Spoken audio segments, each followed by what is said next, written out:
오늘 하나님께서 우리에게 주신 말씀은 누가복음 15장 3절에서 7절까지의 말씀입니다.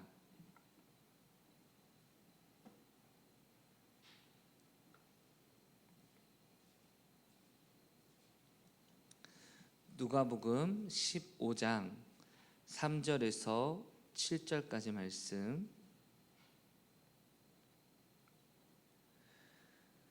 이 시간 말씀 합독하시겠습니다. 예수께서 그들에게 이 비유로 이르시되 너희 중에 어떤 사람이 양 100마리가 있는데 그 중에 하나를 잃으면 99마리를 들에 두고 그 잃은 것을 찾아내기까지 찾아다니지 아니하겠느냐. 또 찾아낸즉 즐거워 어깨에 메고 집에 와서 그 벗과 이웃을 불러 모으고 말하되 나와 함께 즐기자. 나의 잃은 양을 찾아내었노라 하리라. 내가 너희에게 이르노니 이와 같이 죄인 한 사람이 회개하면 하늘에서는 회개할 것 없는 의인 99으로 말미암아 기뻐하는 것보다 더하리라. 아멘. 7절 말씀 다시 한번 읽겠습니다.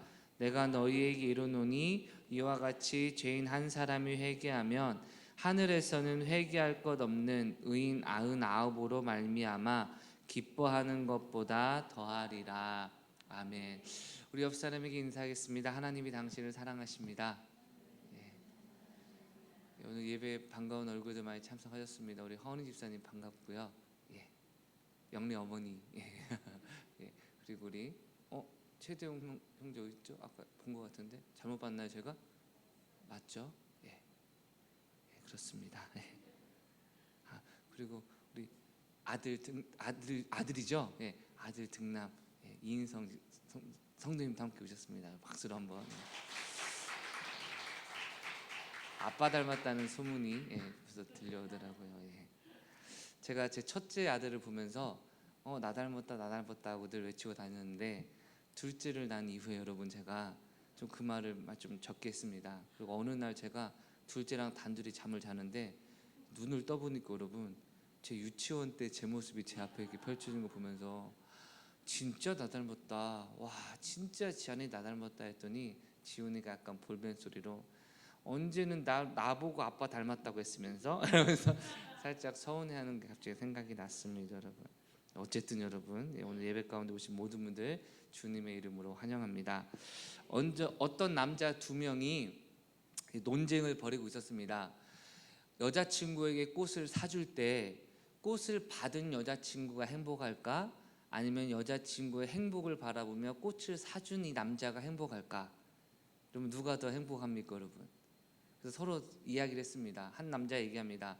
아니 내가 꽃을 사다 주면 그 꽃을 받는 여자친구가 더 행복하지. 또 다른 사랑꾼이 얘기합니다. 아니지, 그녀가 행복해하는 모습을 보면서 꽃을 준비하는 내가 더 행복하지. 표정들 별로 안 좋으시죠 다들? 자기들끼리 싸우니까 그러면 결론이 안 난 겁니다. 그래서 결국에 야 그러면 꽃집 주인한테 물어보자. 그래서 여러분 두 사람이 꽃집 주인을 찾아갔습니다. 자초지종을 설명했습니다. 과연 꽃을 사다 주면 받는 사람이 행복합니까? 주는 사람이 행복합니까? 꽃집 주인이 빙긋 웃으며 얘기했습니다. 꽃 판 놈이 제일 행복합니다. 여러분 진짜 본질은 내가 찾는 곳에서 없을 수 있고요. 우리 인생의 모든 진짜 행복은 하나님께 있는 줄 믿습니다. 여러분 우리가 하나님의 은혜를 바라보며 나아갈 때 하나님께서 우리의 모든 것을 책임져 주시는 줄 믿습니다. 여러분 오늘 본문을 보면 예수님께서 누가복음 14장에 천국에 대한 비유로 많은 사람에게 은혜를 전하셨습니다. 여러분 교회에 오는 것이 여러 가지 좋은 점도 있고 때때로 힘든 것도 있을 수 있지만 그럼에도 불구하고 왜 교회를 다니냐라고 물어보신다면 하나님의 나라인 천국에 가기 위한 것임을 우리가 빼놓을 수가 없습니다. 여러분 사도 바울은 이것에 대해서 이렇게 얘기합니다. 만약에 예수를 믿고 나서 죽고 나면 이 세상이 전부인 사람이 만약에 그게 사실이라면 우리는 세상에서 가장 불쌍한 사람이다 라고 얘기합니다. 여러분 왜 그렇습니까?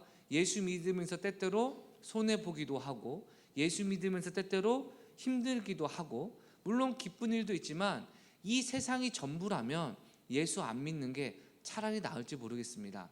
저도 여러분 분명히 말씀드리지만 죽고 나서 모든 게 끝났다, 뭐 천국과 지옥이 없다 하면 저는 절대 목회자가 되지 않고 어떻게 하면 들키지 않고 사기칠까, 어떻게 하면 티 안 나게 적당히 세상 즐기고 살까, 감옥엔 가지 않으면서도 그 사람한테 욕먹지 않는 그 접점, 너무 좀 교활한가 여러분?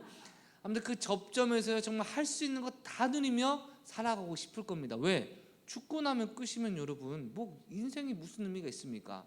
가끔 영화를 보면요, 정말 못된 놈이 있습니다. 정말 잡아 죽여야 되는 놈이 있습니다. 그래서 주인공이 자기에게 상처를 준 원수를 죽이기 위해서 복수하려고 다 준비하는데 마지막에 그 원수가 종종 어떤 말 합니까? 뭐 그래봤자 소용없어, 난 죽으면 돼 하고 스스로 죽어버리는 장면도 종종 나타나죠.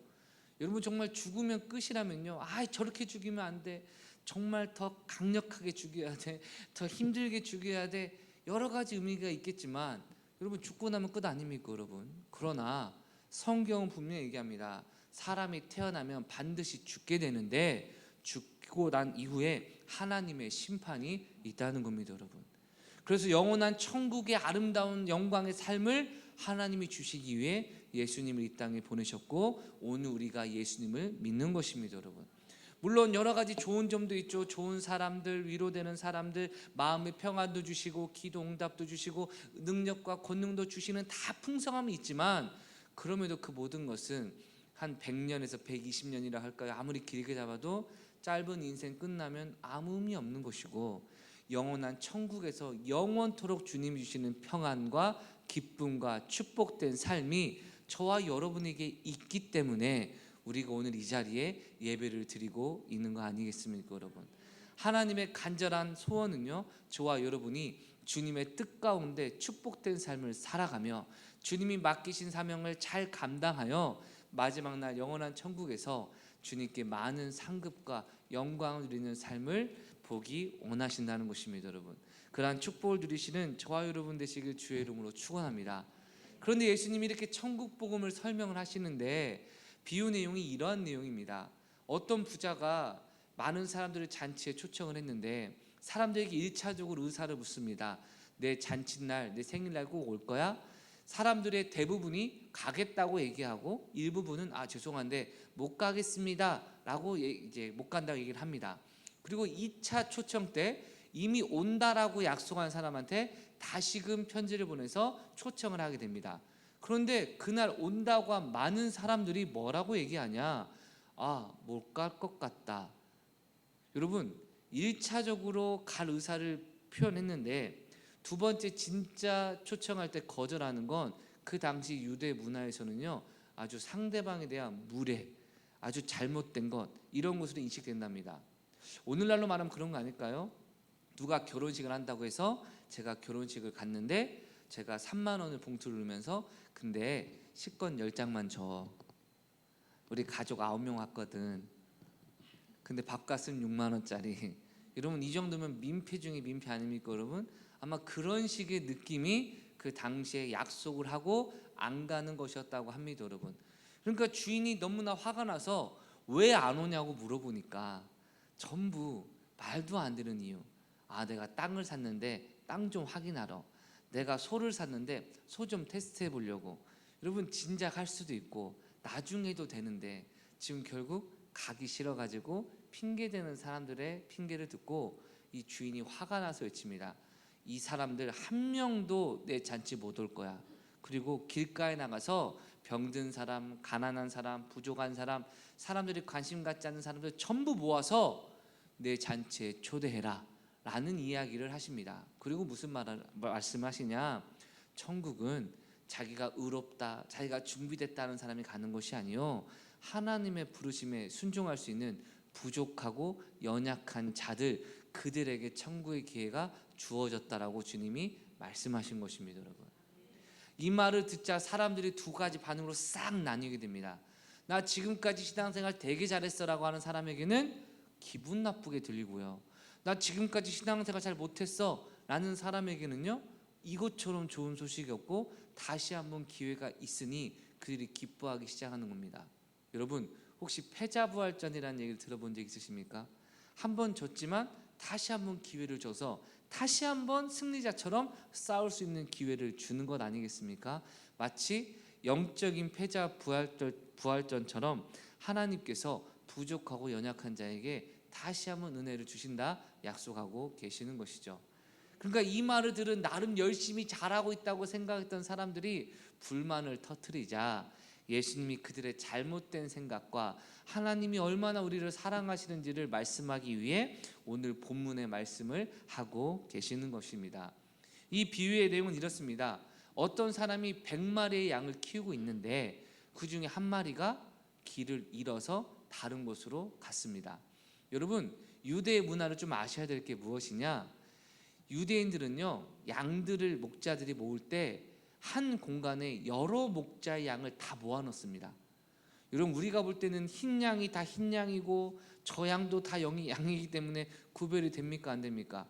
안 되잖아요. 그럼 남의 양과 섞었다가 분별할 수 있을까요? 없을까요? 우리가 생각할 때는 없을 것 같은데, 목자가 가자 이러면 여러분, 양들이요 어렸을 때부터 자기 목자의 음성을 알아서 자기 목자한테 전부 가는 겁니다, 여러분. 그러니까 양들의 특징이 무엇입니까? 이 눈은 어두워서 잘 못 봐도 귀는 밝아서 목자의 음성을 듣고, 목자가 왼쪽 하면 왼쪽으로 가고 오른쪽 하면 오른쪽 가는 말을 잘 듣는 동물이 여러분, 양입니다, 여러분.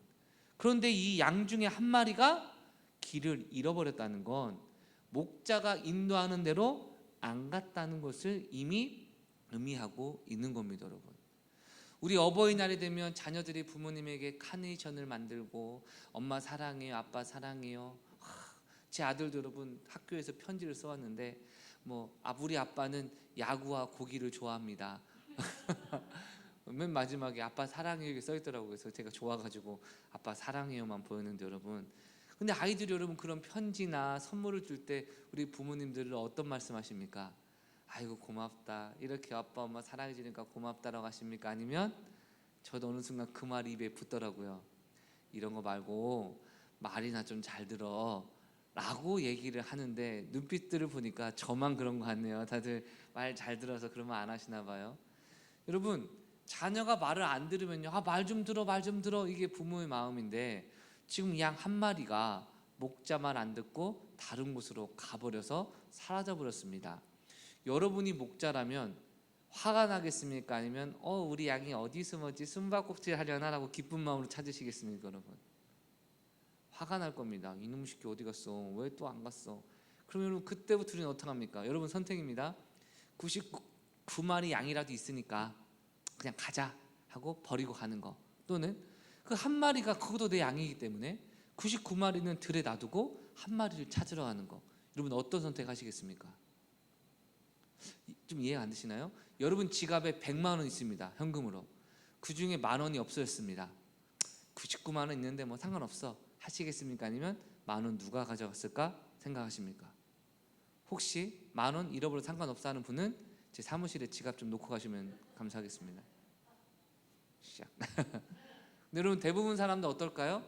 찾으러 다니겠죠. 근데 찾긴 하겠지만 적당히 찾아보고 없으면 중단할 겁니다. 근데 오늘 본문의 목자를 보니까 잃은 것을 찾아내기까지 찾아다닌다라고 얘기합니다. 아주 찾을 수밖에 없는, 왜? 찾을 때까지 찾으니까요.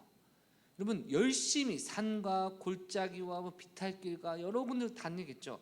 그래서 여러분 양을 끝까지 찾는 겁니다. 여러분 양 99마리보다 어떤 한 마리를 더 소중히 여기는 겁니까? 잃어버린 양을 더 걱정하는 것입니다. 그리고 양을 여러분 드디어 찾게 됩니다.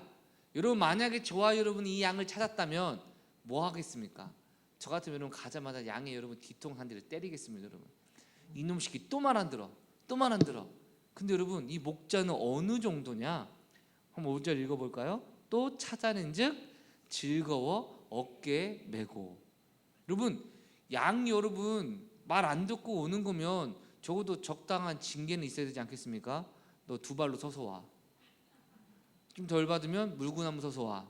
아니면 뒷걸음 쳐서 와. 이런 걸 할 것 같은데 이 목자가 얼마나 양을 사랑하는지 양을 자기 어깨에 메고 기뻐하며 오는 겁니다. 이미 양이 왜 길을 잃었는지, 왜 내 말을 안 들었는지, 어떻게 해서 저기까지 갔는지에 대해서 추궁하는 게 아니라 잃어버린 양을 다시 찾은 것으로 기뻐하고 즐거워하니 그 모든 과정은 이미 다 잊어버린 겁니다, 여러분. 그리고 나서 여기서 끝나는 게 아닙니다. 6절 읽어볼까요? 집에 와서 그 벗과 이웃을 불러 모으고 말하되 나와 함께 즐기자, 나의 잃은 양을 찾아내었노라 하리라. 아멘. 여러분, 그냥 어깨에 메고 돌아온 것에 그치는 게 아니라 친구들을 불러서 잃은 양 찾았다, 잔치하자고 이런 오히려 파티까지 개최합니다. 여러분, 제가 경제학과 출신인데 여러분, 양 한 마리 잃어버린 것과 찾고 나서 파티하면 오히려 비용이 더 들 수도 있다는 생각이 문득 들었습니다, 여러분. 그러니까 지금 이 목자는요, 이 양 한 마리가 99마리의 양과 비교했을 때 99분의 1의 가치로, 경제적인 가치로 보는 게 아니라 잃어버린 한 마리 양을 정말 자기 자녀처럼, 자기 생명처럼 너무나 소중히 여기고 귀하게 여긴다는 것이 오늘 본문을 통해 드러나지 않습니까, 여러분? 저는 세차를 잘 안 합니다, 여러분. 왜냐하면 세차하려고 마음 먹으면 비가 내려서. 근데 최근에 어떤 한 지체가, 청년 중 하나가 차를 샀는데 여러분, 세상에나 손세차를 갔다는 겁니다, 여러분. 남자가 아니라 여자 자매가. 너무 재밌었대요, 여러분. 우리 자동차 갖고 계신 분께 물어보겠습니다. 손세차 재밌으십니까? 귀찮아 죽겠잖아요, 그렇죠? 자동세차 기스나는 거 알지만 맡기지 않습니까? 그런데 손세차를 여러분 막 3, 40분 했겠죠? 손세차하는데 너무나 즐거웠다고. 그래서 제가 속으로 그랬습니다. 얼마나 가나 보자. 처음에는 코팅도 하고 뭣도 하고, 나중에 그러면 대충 물로 찌꺼내고 마치 우리 고양이 세수하듯 이제 와이프만 좀 닦고. 여러분, 그런데 이 자매는요, 처음 자기 차가 생기니까 너무 좋아가지고 이 막 세차를 직접 했다는 겁니다, 여러분. 사랑하는 성도 여러분, 차가 그냥 차가 아니라 나의 첫 차 개념으로 이뻐하고 사랑하니까 모르겠습니다. 애칭도 붙였을지 모르겠습니다. 내 붕붕이 이럴지도 모르죠. 여러분, 너무나 사랑하는, 단순히 경제 논리가 아니라 그냥 양 한 마리가 아니라 수많은 양 중에 한 마리가 아니라 정말 자신에게 특별한 존재로 여겼기에 이처럼 사랑할 수 있었다는 것이죠. 그리고 나서 예수님께서 7절 이렇게 말씀하십니다. 합독하겠습니다. 내가 너희에게 이르노니 이와 같이, 마치 목자가 이렇게 양을 사랑하는 것과 같이 죄인 한 사람이 회개하면 하늘에서는 회개할 것 없는 의인 99으로 말미암아 기뻐하는 것보다 더하리라. 아멘. 여러분, 하나님 아버지께서 잃어버린 영혼들을 이렇게 기뻐하시고 즐거워하신다는 것을 성경은 이야기하고 있는 겁니다, 여러분. 보통 잘못했으면 잘못한 것에 대해서 왜 잘못했는지를 얘기해주고 다시는 잘못하면 안 된다라는 방법을 가르쳐줄 것 같은데, 우리 하나님 아버지는 얼마나 우리를 사랑하시는지 찾은 것만으로, 다시 돌아온 것만으로 기뻐하고 즐거워하고 잔치를 여시는 하나님의 마음이 오늘 본문을 통해 우리에게 전달되는 것이 아니겠습니까, 여러분? 사실 우리는요, 이런 하나님의 은혜를 잘 모르는 게 어쩌면 당연할지 모르겠습니다. 누가 반복되는 실수를 하면 왜 잘못했냐, 이거 아니지 않냐 라고 고쳐주려고 하지, 이제 드디어 잘못 안 했어라고 막 이뻐하고 사랑하는 그런 건 아니지 않습니까, 여러분? 어떤 남자가 아내랑 여러분 여행을 가는데 아내가 얘기합니다. 아 맞다, 전기다림이 전원 안 껐다. 여러분, 이미 고속도로를 탔는데 남자가 짜증나가지고 여러분 차를 돌려서 갔더니 전기다리미가 안전하게 있었습니다, 여러분. 그래서 여러분 또 어디 여행을 가는데 여자가 아 맞다, 전기다리미 전원. 남자가 또 짜증나서 돌아오는 거, 이런 게 여러분 여러 번이었는데 매번 안전하게 있었습니다. 어느 날 여자가 또 남자가 여자랑 여행 가려고, 여행 참 많이 가는 집안인가 봐요, 그렇죠? 고속도로를 타는 순간 여자가 또 외칩니다. 어머 맞다, 전기다리미. 남자 여러분 급브레이크를 팍 밟더니 여러분 갑자기 트렁크에서 전기다리미를 가지고 얘기합니다. 여기 있다, 전기다리미. 하도 까먹으니까 갖고 다니는 겁니다, 여러분. 여러분, 이게 인간 아닙니까, 여러분? 여보, 내가 이미 다 챙겼어, 이게 아니라 여기 있다, 전기다리미. 이게 우리의 수준이고 우리가 경험하는 사람들의 배려와 관심과 사랑이니 모든 것을 보지 않으시고 돌아온 것만으로 사랑하시고 기뻐하시고 우리와 함께 행복을 누리시는 하나님 아버지를 잘 못 믿게 되는 것, 어쩌면 당연할 수 있지만 이해는 가지만 여러분, 우리가 바뀌어야 될 생각인 줄 믿습니다. 여러분, 이 다음 예화를 보면 예수님이 어떤 또 예화를 하시냐, 어떤 여자가 드라크마 10개, 즉 오늘날 말하면 은전이라고 할 수 있겠죠. 은전 10개를 가지고 있는데 그 중에 하나를 잃어버린 겁니다. 그러자 이 여자가 여러분, 온 집안을 샅샅이 전부 뒤져서 은전 하나를 찾아낼 때 기뻐합니다. 저는 예전에 이걸 보면서 좀 이해가 안 갔는데 나중에 주석을 보니까 그 당시 유대인들이 결혼할 때 결혼 기념품으로 10드라크마를 서로 주고받는 문화가 있었다는 겁니다. 오늘날로 말하면 결혼 반지라고 생각하시면 되겠습니다. 그러니까 결혼 반지가 없어지니까 남편에 대한 사랑이 큰 이 여인이 결혼 반지의 소중함을 깨달아 온 집안을 뒤지면서 반지를 찾듯, 하나님께서는 저와 여러분을 수많은 성도 중에 하나로 보시는 게 아니라, 수많은 기독교인 중에 하나로 보는 것이 아니라 각각 특별하고 사랑하고 존귀히 여기는 주님의 자녀로 여기신다는 것입니다. 여러분, 혹시 우리 집 아들이 말 안 들을 때 아이고 저놈 새끼 나가고 옆집 아들이 하나 줬으면 좋겠다 라고 생각하는 분 계십니까? 없으실 거예요. 지구 누구와도 바꿀 수 없을 겁니다. 여러분, 사랑하는 성도 여러분, 하나님이 지금 저와 여러분을 그렇게 바라보고 계신다는 사실을 꼭 누리시길 주의 이름으로 축원합니다. 여러분, 사단은 지금도 우리의 마음속에 잃은 양이 이렇게 속삭이듯 얘기합니다. 네가 잘못해서 길을 잃었잖아. 너 앞으로도 길을 잃을 수도 있잖아. 그럼 목자가 있다 와서 너를 얼마나 세게 후려치겠어. 말 안 듣는 너를 아마 지팡이로 두드러 팰 수도 있어. 그러니까 목자가 너를 찾지 못하게 좀 더 골짜기로 내려가.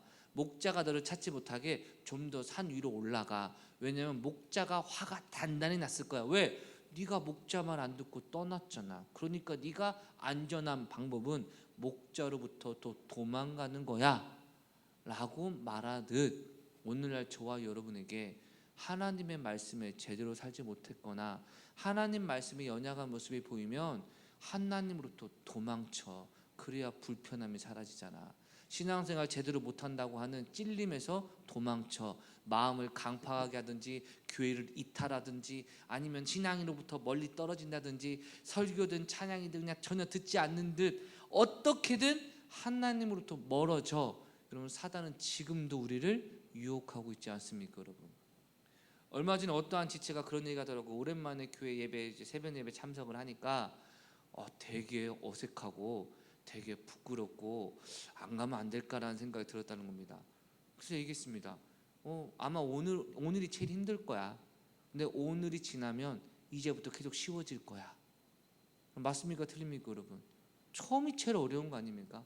사단은 그 순간에도 우리를 예배의 자리, 은혜의 자리에 가지 못하게 속이는 것입니다. 여러분, 사랑하는 성도 여러분, 지금도 예수님을 알지 못하는 수많은 영혼들이 주님의 은혜를 깨닫지 못해 잃어버린 양으로 세상에서 외로워하고 울부짖고 마음의 고통과 근심과 걱정에서 헤어나오지 못하는 일을 우리는 직간접적으로 경험하고 있습니다. 그들이 예수님을 만나야, 주님을 만나야 그 영혼이 회복될 뿐 아니라 우리 하나님 아버지께서 기뻐하신다는 사실을 꼭 기억하시길 주의 이름으로 축원합니다. 여러분, 예수님께서는 또한 무엇을 강조하십니까? 오늘날 하나님의 우리 안에 있는, 양의 우리 안에 있는 우리에게도 회개의 중요성을 강조하고 계시는 것입니다. 우리 7절 읽어볼까요? 죄인 한 사람이 회개하면 회개할 것 없는 의인 99로 말미암아 기뻐하는 것보다 더하리라. 아멘. 하나님은 여러분 지금도요, 저와 여러분이 신앙생활하면 좀 더 잘해야지, 좀 더 잘해야지, 이것밖에 못해? 너 절로 가, 너 징계야, 이렇게 말씀하시는 분이 아니라 우리가 하나님, 내가 이게 부족하고 이게 잘못했습니다, 나를 용서해 주세요 라고 진심으로 회개할 때 기뻐하시며 우리를 변화시키시고 성장시키시고 풍성한 은혜를 주기 원하신다는 것입니다. 여러분, 어떤 예화가 생각나네요. 어머니께서 아이에게 정말 맛있는 음식을 주기 위해서 비싼 음식을 준비했습니다. 근데 아이가 그럼 밖에서 놀다 오느라 손에 흙이 가득한 겁니다. 엄마가 얘기했습니다. 아들아, 손 씻고 와. 엄마가 밥을 줄게. 아들이 얘기합니다. 내가 지금 놀이터에서 엄마 별거 다 만지고 왔는데 손 씻기 귀찮아요. 저 그냥 먹게 해주시면 안 돼요? 여러분, 부모님이 먹으라고 하겠습니까? 손 씻고라 하겠습니까? 손 씻고라 할 겁니다. 왜? 먹으라고 할 수도 있죠. 그런데 그 더러운 손으로 먹게 되면 오히려 좋은 음식의 영양분보다 세균이나 뭐 여러 가지 뭐 곰팡이나 박테리아처럼 더러운 유해균이 우리 몸에 들어와서 아이를 배탈 나게 할 가능성이 훨씬 높기 때문에 손 씻기 전까지는 먹을 거 주지 않는다라고 얘기하겠죠. 아이가 철이 들지 않으면요, 왜 먹지도 못하게 해요? 왜 손 씻어야 돼요? 나름 깨끗한데요? 라고 생각할 수 있지만 철이 들수록 이 손을 씻고 오는 게 나를 위한 것이고 씻고 올 때 더 풍요로운 음식을 내가 먹을 수 있겠다라는 마음으로 즐거워하며 손 씻으러 갈 겁니다. 여러분, 하나님께서 우리에게 회개하라 말씀하는 이유가 이와 비슷한 것 같습니다. 내가 볼 때는 내가 잘못한 거 없고 이대로도 신앙생활 잘하는 것 같고 또는 이대로도 부족함이 없는 것 같은데 하나님은 그 순간 무엇을 보시냐? 저와 여러분 위에 하나님이 예비하신 놀라운 축복들이 많이 있는데 하나님은 회개하지 않는 죄인에게 은혜를 베푸시지 않기 때문에 우리가 회개하지 않으면 하나님이 예비하신 축복을 누리지 못하는 것이고 우리가 회개하고 주님을 의지할 때 하나님이 예비하신 축복을 우리에게 주실 것이기 때문에 오늘도 회개하라 말씀하고 계시는 것입니다. 여러분, 우리가 억지로 눈물을 짜내면서 하나님 잘못했어요 라고 말할 필요까지는 없겠죠. 그런데 여러분, 진심으로 하나님 앞에 회개하며 기도할 때 하나님은 우리의 기도에 응답해 주십니다. 여러분, 내가 때로는 알지 못하는 그 은밀한 것과 때로는 내가 어떻게 해결할지 모르는 그 연약함마저도 하나님은 부르짖는 자에게 응답해 주신다는 것입니다. 어떤 한 아들이 집에서 여러분 방문을 닫아 걸고 큰 소리로 기도하고 있었습니다. 하나님, 아빠가 저에게 자전거를 사주도록 해주세요. 워낙에 큰 소리로 하니까 지나가던 할머니가 묻습니다. 얘야, 무슨 일이냐? 저 하나님께 기도하고 있는데요. 아이고, 왜 이렇게 큰 소리를 기도하냐? 하나님 귀 안 먹었어. 다 듣고 계셔. 아들이 얘기합니다. 알아요. 하나님이 들으시는데 아빠가 못 들으실까 봐요. 하나님, 아빠가 자전거를 사게 해주세요.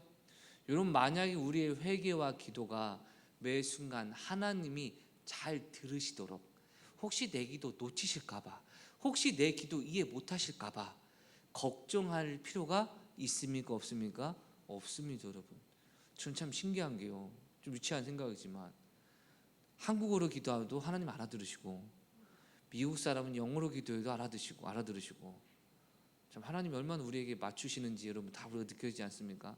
만약 제 앞에 여러분 영어로 한번 기도해 보세요. 영어로 요청하면 여러분 제가 아마 한국말 이럴 겁니다. 여러분, 사랑하는 성도 여러분, 하나님 우리의 모든 기도에 귀를 기울이시고 응답하기 원하십니다. 가끔 여러분, 저도 이제 부모가 되니까 그 마음을 좀 알겠는데 아들이 끙끙 앓거나 힘들어하거나 어려운 문제가 있으면 아빠가 도와줄게 라고 말하는 것은 기본이요, 도와주고 나서 아들이 아빠 우와 대단해요 라는 말을 하면요 제 어깨가 올라가더라고요. 여러분, 제 아들이 레고를 여러분 최근에 하나 조립을 했는데 내가 도와줄까 그러면 아니요, 제가 할 거예요, 제가 할 수 있어요, 아빠 하지 마세요 합니다. 좀 있다가 아빠 이럽니다. 왜? 그러면 이게 안 돼요. 제가 뭐랄까요? 꺼져. 이럴까요 여러분? 아까 나 하라고 했는데 안 해줬지? 절로 가. 내가 다시 해주나 봐라. 이럴까요 여러분? 아니죠. 그래? 아빠가 해줄게. 착착착. 이거 어때? 우와! 아빠 감사합니다 하고 바로 가져갑니다. 그리고 차려 또 합니다. 그러다 또 안 되면 아빠 그럼 제가 해줍니다. 나중에 여러분 제가 그럽니다. 너 아빠 아니면 어떻게 만드냐? 말하더라고요. 예, 맞아요. 아빠가 잘하고 있어요. 여러분, 그게 저한테 기쁨이 되더라니까요. 근데 많은 경우 우리가 우리 인생을 하나님이 알려주시고 말씀을 통해 권면해 주시고 교회를 통해 아니면 사역자를 통해 이렇게 살아야 행복하다는 걸 알려주시는데 아니 그렇게 너무 힘들어서 못하고 제가 좀 해볼게요 라고 만들다가 한 달, 두 달, 1년, 2년 만들다가 이게 안 만들어지네. 행복이라는 게 없네. 기쁨이라는 게 없네. 평안이라는 거 없네. 다시금 하나님께 나올 때 여러분 마음이 평안합니까? 아니면 죄책감과 정죄감이 듭니까? 마음속에 이런 소리가 안 들립니까? 그러니까 처음부터 맡기지. 야 이제 가져가면 하나님이야 어련히 좋아하시겠다. 야.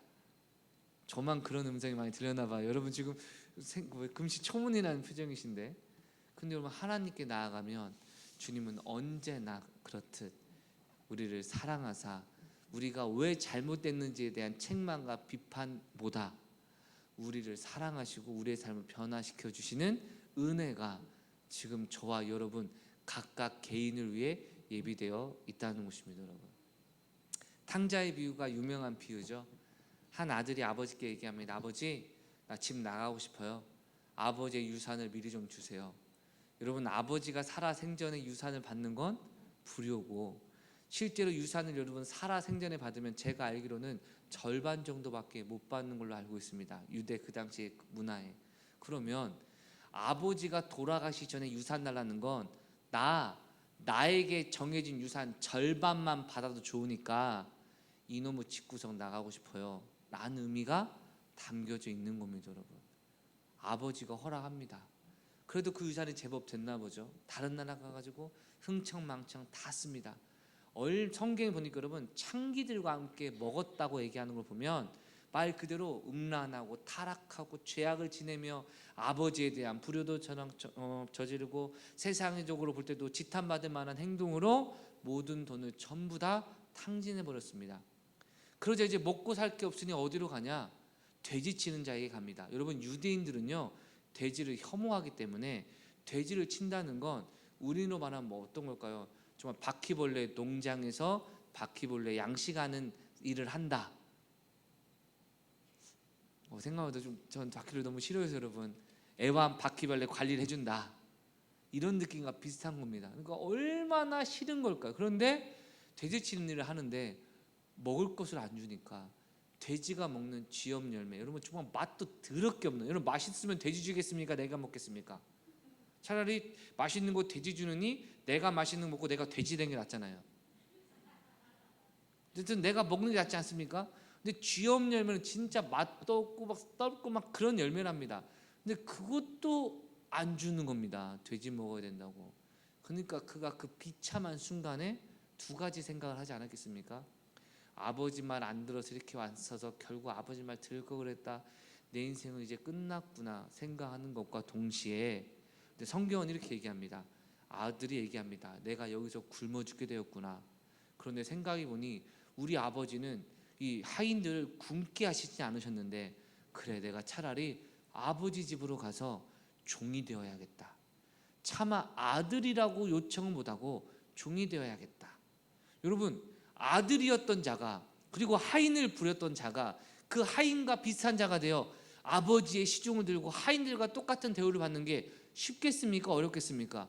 너무 어렵겠죠. 너무 자존심도 상하고 너무 말도 안 되고 또 아무도 말하지 않아도 부끄럽고 수치스럽고 정죄감이 들겠죠. 그러나 그는 한 가지만 생각으로 결단합니다. 내가 여기 있으면 안 된다. 아버지 집에 가야 산다. 그리고 아버지께 나아갈 때 여러분, 성경은 얘기합니다.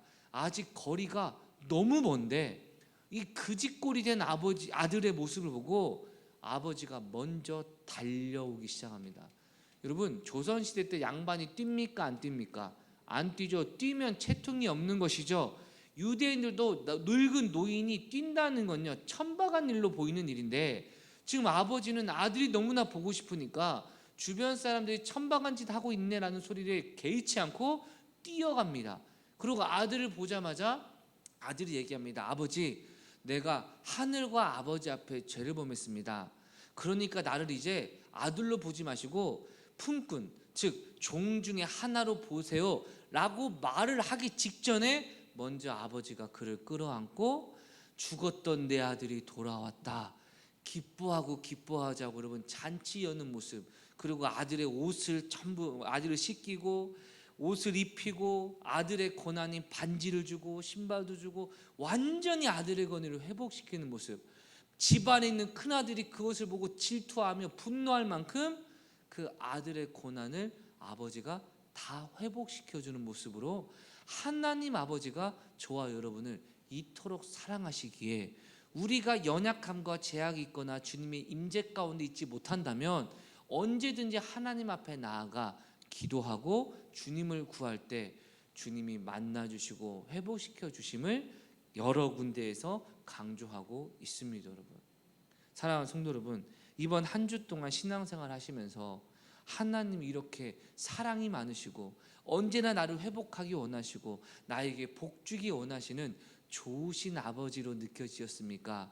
아니면 이러한 좋으신 아버지를 두고 마치 내 혼자 고아처럼 내 인생을 내가 책임지려 하고 내가 이기려 하고 내 문제를 내가 해결하려 했으나 결국 그것을 해결하지 못한 채 비참함과 어려움 가운데 살아가고 계셨습니까? 여러분, 어떠한 삶을 살았든 중요하지 않습니다. 주님께서는 이 시간 저와 여러분을 포기하지 아니하시고 사랑으로 인도하시고 축복하시는 것을 말씀하고 계시기 때문입니다. 여러분, 그렇다면 마지막으로 하나님이 우리에게 어떠한 말씀을 통하여 회개의 자리, 은혜의 자리로 초청하고 계실까요? 요한일서 1장 8절 말씀 읽어보겠습니다. 만일 우리가 죄가 없다고 말하면 스스로 속이고 또 진리가 우리 속에 있지 아니할 것이요. 아멘. 사단은 지금도 저와 여러분에게 이 마음을 속삭일 겁니다. 그래, 너 완전하진 않지만 그래도 네가 뭐 죄 지은 건 없잖아. 그러니까 하나님 앞에 뭐 회개할 건 없고 하나님 도와주셔야 할 것도 없잖아. 너 나름대로 인생 잘 살았잖아 라는 말로 속일 텐데, 여러분, 자녀가 볼 때 자기의 삶이 다 깨끗하여도 부모님이 볼 때 자녀의 삶이 언제나 옳은 건 아니잖아요. 그렇죠? 또 우리 손이 지금 깨끗하여도 현미경으로 보면 온갖 세균과 박테리아가 다 있겠죠. 마찬가지로 인간의 중심을 살피시는 하나님 앞에 나는 죄가 없습니다라고 자신 있게 말할 사람이 있을까요? 없을까요? 없다는 겁니다. 여러분, 그럼 어떻게 해야 되는가? 9절입니다.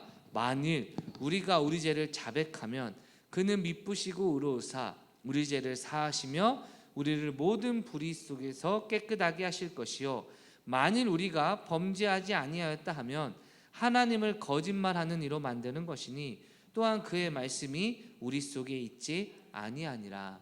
아멘. 여러분, 내가 죄를 억지로 만들어낼 필요는 없겠죠. 죄가 없는데 나 죄 있나 봐 할 필요는 없겠지만 하나님께서 우리의 죄를 드러내시는 순간에는 인정하고 주님 제가 잘못했습니다 회개하며 나아갈 때 하나님 우리를 회복해 주신다는 것입니다. 여러분, 가끔 범죄자들이 끌려갈 때는 이런 얘기합니다.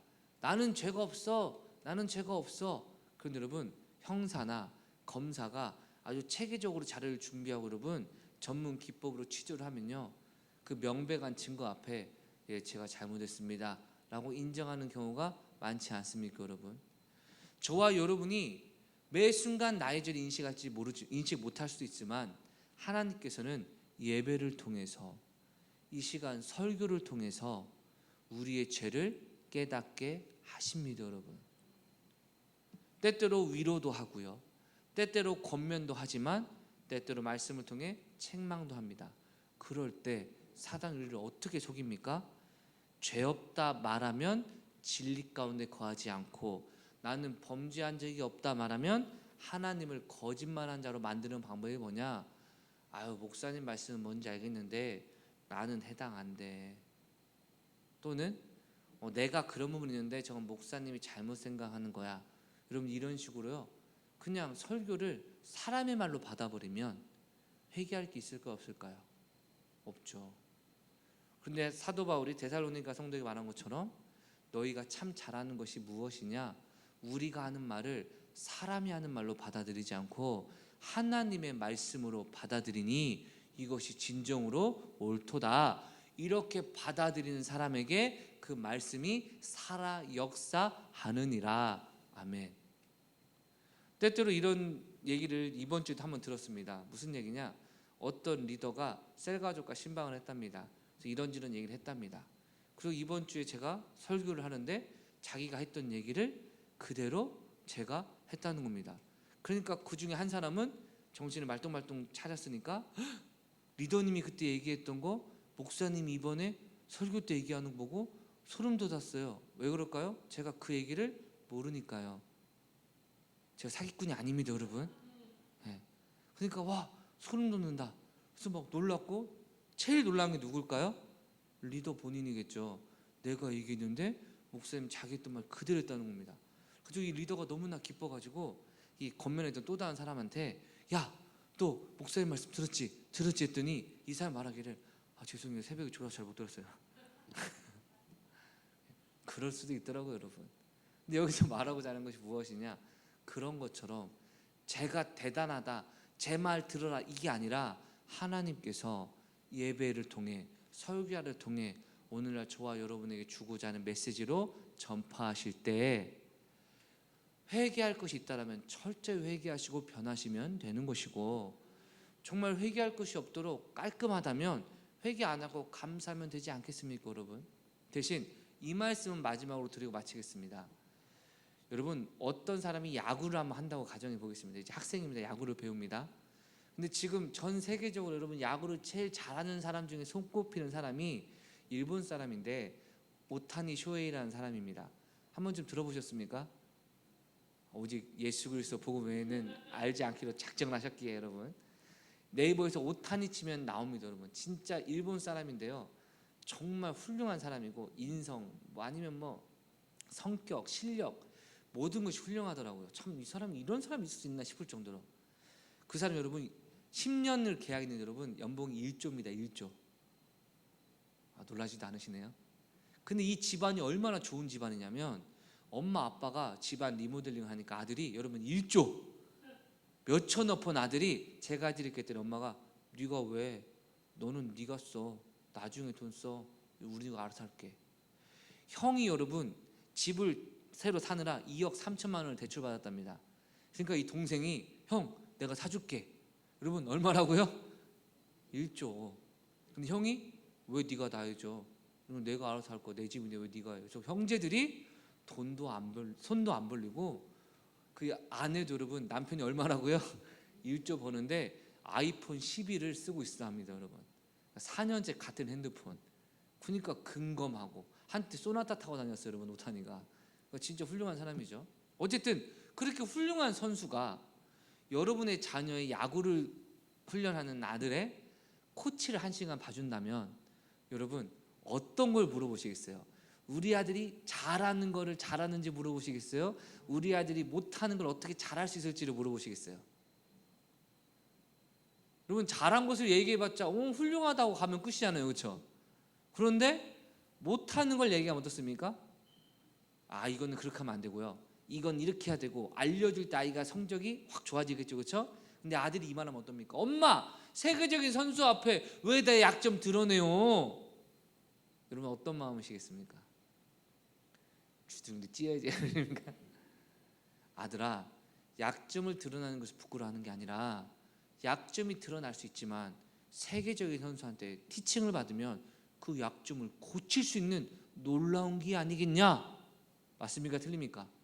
네. 근데 과연 우리가 막상 하면 약점만 얘기할까요? 애매한 것도 봐달라고 할 거고, 잘하는 것도 한번 봐달라고 하지 않겠습니까? 왜냐하면 더 잘할 수 있는 비결이 있으니까요. 하나님께서 오늘날 말씀과 설교를 통해 저와 여러분의 영혼을 살릴 메시지를 줄 때 여러분은 어떠한 마음으로 말씀을 들으십니까? 아, 나 잘하고 있는데 왜 난리야, 신경 쓰지 말아야지. 또는 이 말씀 듣고 인정하면 내 약점 드러나니까. 여러분, 그런 것이 아니라 저 말씀이 나에게 해당되지 않는다면 감사하면 되는 것이, 할렐루야. 저 말씀이 나한테 찔림이 된다라면 하나님이 나의 이것을 고치기 원하시는구나라고 고치기 노력하면 되는 것이고, 할렐루야.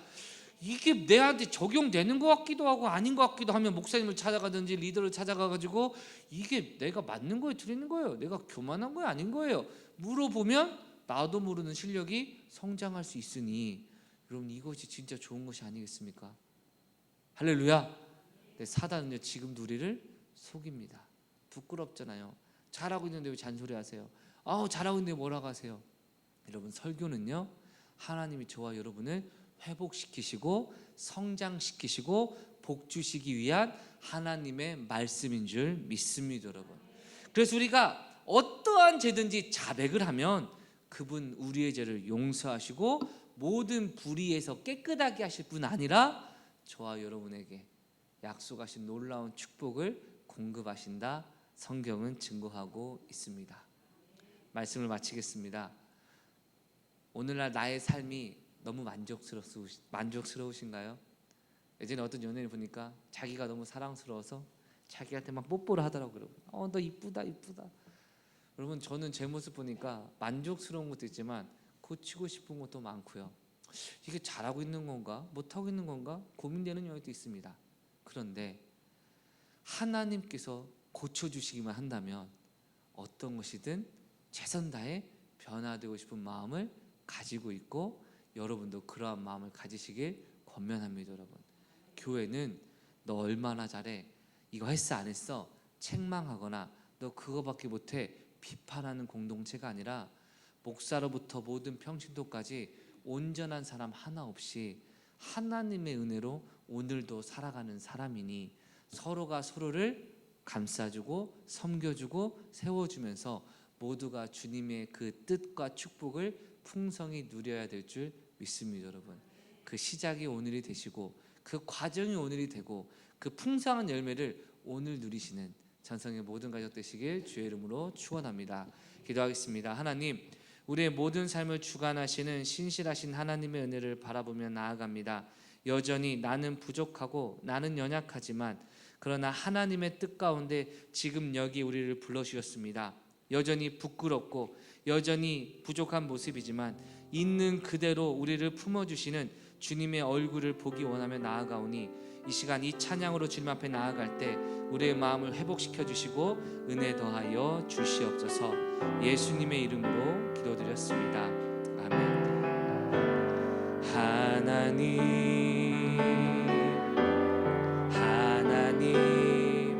주님 앞에 나아갑니다.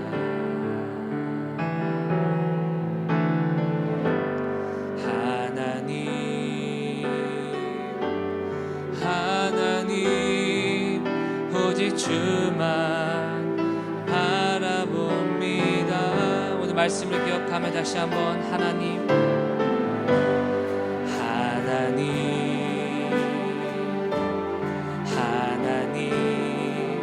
주님 앞에 나아갑니다. 우리를 안으시는 주님을 바라보며 고백합니다. 하나님 오직 주만 바라봅니다.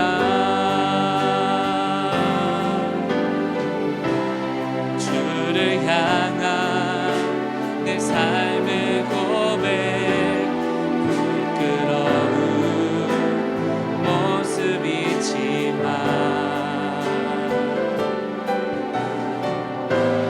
있는 그대로 품어주시는 주님의 얼굴 보기 원합니다. 웃소서 덮으소서 주님의 성령 가득히 임하도록 웃소서 덮으소서 오 주님. 지금 여기 겸손히 주님 앞에 나아갑니다. 주를 향한 내 삶의 고백, 부끄러운 모습이지만 있는 그대로 우리를 맞이하시는 주님, 있는 그대로 품어주시는 주님의 얼굴 보기 원합니다. 웃소서 덮으소서 주님의 성령 가득히 임하도록 웃소서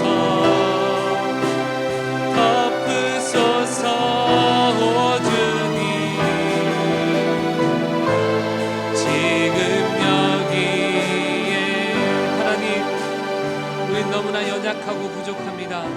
그러나 주를 향한 우리 삶의 고백이 여전히 연약하고 부족할지라도 나 있는 모습 그대로 맞이해 주시고 나를 치유하시고 회복시킬 하나님을 바라보며 오늘도 믿음의 자리로 나아가오니 우리의 기도에 응답하여 주시고 회복시켜 주시옵소서.